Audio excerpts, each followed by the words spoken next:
A world without genocide will be a very different world to the one we live in now.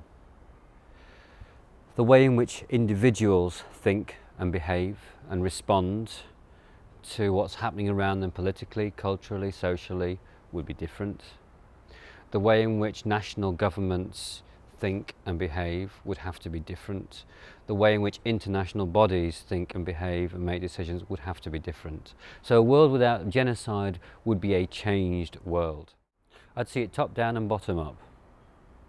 Bottom up, individuals have to be very clear about their demands, and those demands have to be that as an individual that lives in the world today, I want to take responsibility for other individuals that live in the world today and to use my voice and to speak out on their behalf. And if I do that, particularly if I live in a democracy and use the freedom of speech that's available to me, I am prepared to do that to make a difference, because if I was in the position of somebody else that was at threat of genocide, I would want somebody to speak out on behalf of me as an individual.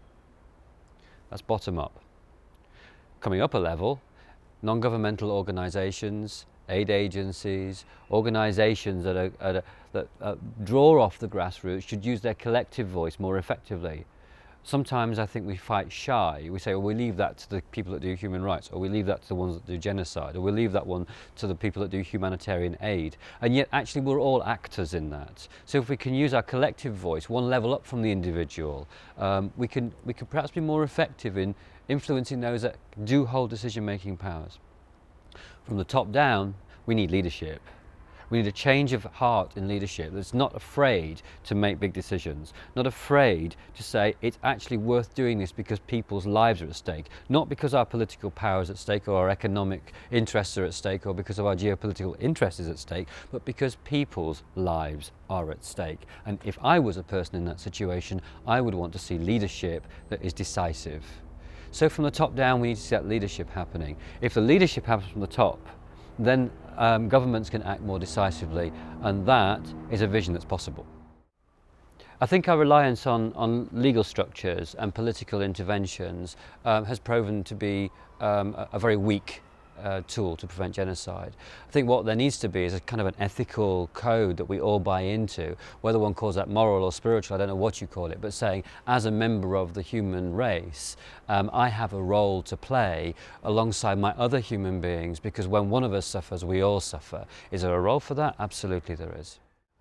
I think we all know that we have these conventions that are in place, you know, like the Convention of Human Rights, where we know what our duty is towards each other.